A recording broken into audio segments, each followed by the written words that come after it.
semua, perkenalkan kita dari kelompok 7 kelas isu terkini pelayanan kesehatan, Fakultas Kesehatan Masyarakat Universitas Indonesia. Kali ini kita akan menjelaskan mengenai Sugar Sweetened Beverages Tax yang selanjutnya disingkat menjadi Sugar Tax. Pada video kali ini kita akan membahas konsep, masalah dan data terkait Sugar Tax, serta kesimpulan dan rekomendasi. Sugar Sweetened Beverages atau minuman berpemanis adalah minuman dengan kandungan tambahan gula dalam jumlah besar, bersifat non-alkohol dan mengandung pemanis berkalori seperti sukrosa dan sirup jagung fruktosa tinggi. Minuman berpemanis dapat dijadikan objek cukai di Indonesia berdasarkan Undang-Undang APBN tahun 2017 dan Undang-Undang Perpajakan Pasal 4 Ayat 2.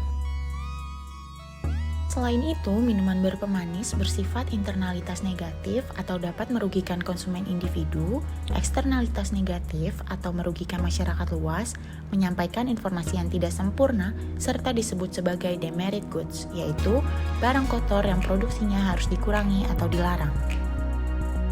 Kemudian, minuman berpemanis juga dapat menimbulkan efek psikologis, yaitu dapat mempengaruhi preferensi konsumen dan menimbulkan kecanduan, serta efek fisiologis, yaitu meningkatkan resiko DM tipe 2, hipertensi, kanker, penyakit jantung, dan menyebabkan diabetes.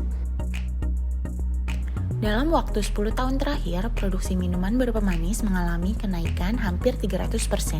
Begitu juga dengan konsumsinya yang meningkat sebesar 71% dengan mayoritas konsumsinya adalah teh dalam kemasan.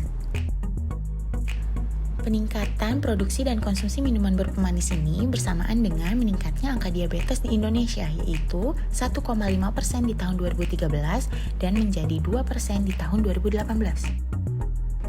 Oleh karena itu, ada upaya yang dilakukan untuk mencegah dan mengendalikan diabetes, antara lain promosi kesehatan, pengendalian faktor resiko diabetes, serta pengendalian diabetes dan komplikasinya.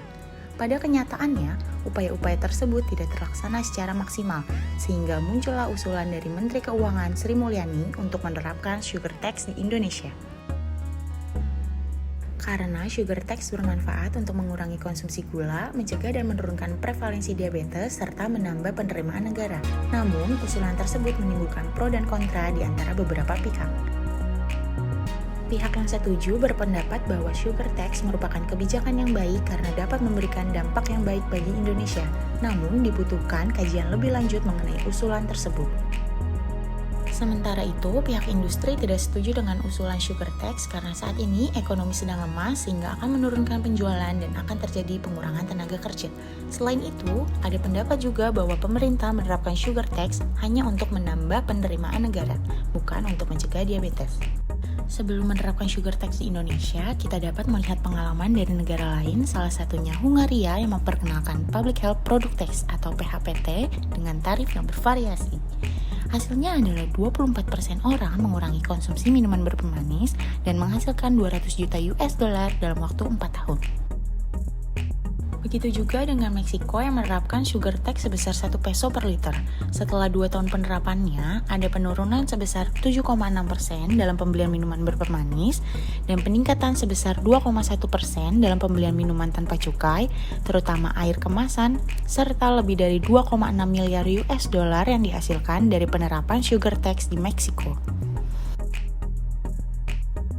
Kesimpulannya, minuman berpemanis dapat dijadikan objek cukai baru di Indonesia karena memberi dampak negatif bagi masyarakat. Namun, usulan penerapan sugar tax ini mendapatkan respon pro dan kontra dari beberapa pihak. Padahal, implementasinya dapat mencegah diabetes dan menambah devisa negara. Hal ini dapat dibuktikan dengan keberhasilan negara-negara yang telah menerapkan sugar tax. Rekomendasi yang dapat diberikan adalah pemerintah dan komunitas tetap melaksanakan promosi gaya hidup sehat termasuk konsumsi makanan sehat, menerapkan sugar tax secara bertahap mulai dari Rp500 hingga Rp1.000. Kemudian, jika sugar tax untuk industri sedang dan besar telah diimplementasikan dengan baik, penerapannya bisa dilakukan untuk produk-produk usaha kecil. Selain itu, upaya-upaya yang dapat dilakukan adalah memperkecil ukuran penyajian minuman berpemanis dan mengurangi akses ke minuman pemanis seperti vending machine. Berikut referensi yang kami gunakan.